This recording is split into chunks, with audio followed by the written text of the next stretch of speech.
So Moxie, our cat, has just recently joined us because frequently when wanding is going on, animals are attracted to the situation. They tend to very much enjoy being wanded, and the same, the same exact techniques are used on animals as on people. And he's having a lot of fun with the wand here. So if Moxie had a problem, as Moxie does on her lip, we would just simply take the wand like this and a very gentle, oh, she's going to eat the wand. And we would just very, very gently wand that area. Our lovely cat Moxie gets these little problems on her lip from eating certain things that maybe she shouldn't. And so we're just going to see if the wand will help. She wants to eat the wand. Moxie is a great subject. I've used this wand on many animals, dogs, cats, and very, very effectively. And they just love being wanded, and they love the energy of the wand. Yes, yes, it's very pretty, isn't it? So, definitely wand your pets. They love being wanded, and as you can see, they love playing with the wand too. Another technique that's used on the feet is called actually rubbing, and as opposed to the circular technique, what we're doing is we are just simply taking the wand, and in about a half-inch stroke we're going back and forth on the area that we are trying to affect. Once again, we will try and find the reflex points on the foot that correspond to the problem that the person is having, and we are simply rubbing that back and forth. This can be combined with, of course, the circular motion depending upon the type of situation. This rubbing technique and this half-inch stroke tends to help to relieve more congestion and get swelling out of areas that correspond to the reflex points on the foot. And actually it feels quite nice. We're not using very much pressure, just very gently. We don't want to cause any discomfort, so we can do this. And it doesn't have to be vertical, it can be sideways, affecting a different area. This can also be done for points on the top of the foot, the lymphatic points on the top of the foot, and points for other organs that are on the side of the foot here as well, and on the inside of the foot. So this technique is very effective in doing foot points and can also be used on hand points. So if you know reflexology, you know that there is a complete system involving the hands as well as the feet. So we can do exactly those same two techniques, the circular technique and the rubbing technique, on the hand reflex points as well, and get very, very good changes in certain conditions doing that.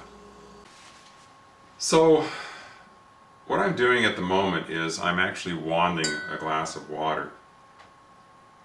This actually doesn't take very long to have an effect on the water. Usually about 1 to 2 minutes is all that is necessary, as the ionic stream from the Iyashi wand is quite powerful and penetrates into the water, and as we affect one part of the water, the whole glass is affected. So what we're going to be having Barb do here is we're going to be having her actually drink some of the water. This will actually increase the effectiveness of the next technique that we're going to do, which is called tip tapping. So after we have wanded the water, we'll let Barb have a drink, because the wanded water will then affect the rest of the water in her body, and we are, as humans, around 65% water, somewhere in that vicinity. So now what we can do with foot or hand reflex points is simply tap like this. And this is another technique.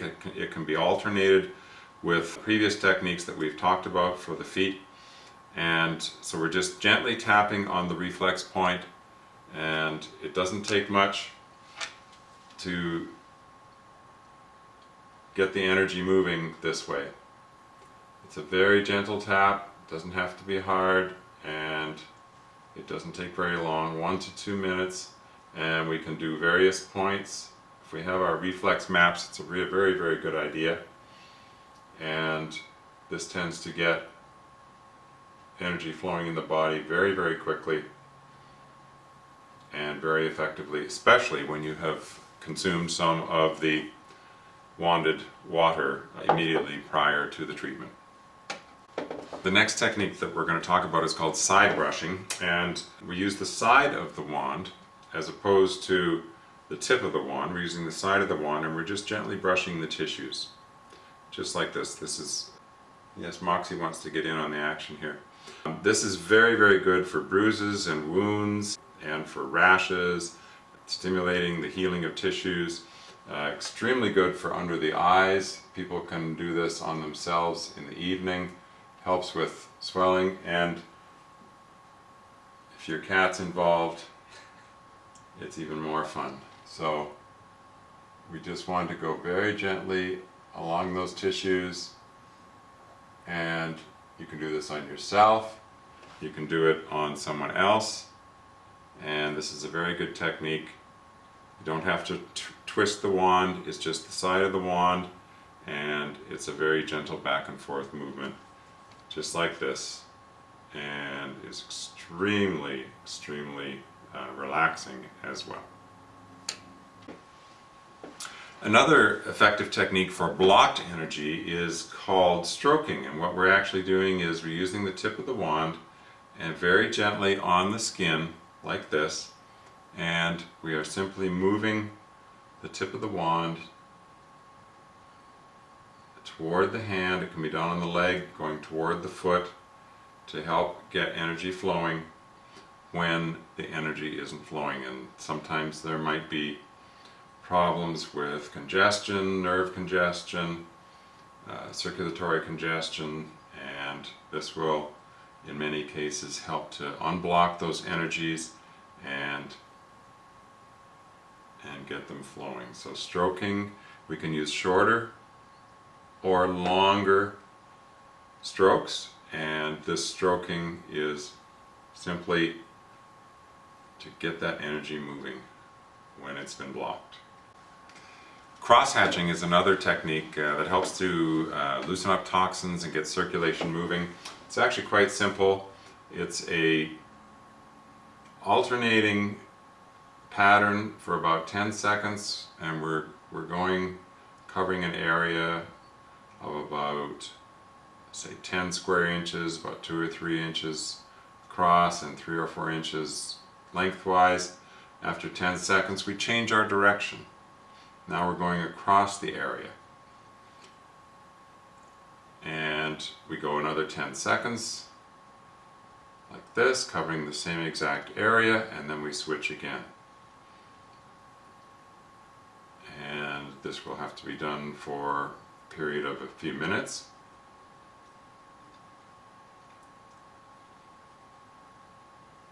And we switch our direction again. With cross-hatching, we always want to end with our clockwise circles to finish this technique, because this gets the energy, once it's been moved, gets the energy to start to flow again, and always clockwise, never counterclockwise on the body with the wand, always clockwise to finish the cross-hatching. Cross-hatching can also be done over a larger area by zigzagging the motion. So we're going vertically. If this person had a severe chest congestion or something going on in the upper lungs, we would go this way, and then we switch and we go the other way, like so. And we're zigzagging, covering a much larger area like this. And then we always finish our technique with a gentle circular 2 to 3 circles per second motion, covering the area so that the energy is settled and balanced when we're finished. We can also vertically move as we are zigzagging. So we're going in and out here. So we're actually combining a number of different motions, and of course we can do that also in our lateral motion. And so what I tell people when they're learning how to do this is to follow their intuition. There are many other methods that can be used, and we've covered some of the ones that have been discovered by our team and that we have found to be very effective, that have been used now on hundreds and hundreds and hundreds of people. And so we can combine various methods and sort of follow what seems to work best. And as you work with this rather amazing instrument, you will perhaps find the methods that work best for you and best for the people that you are caring for with this amazing Iyashi wand.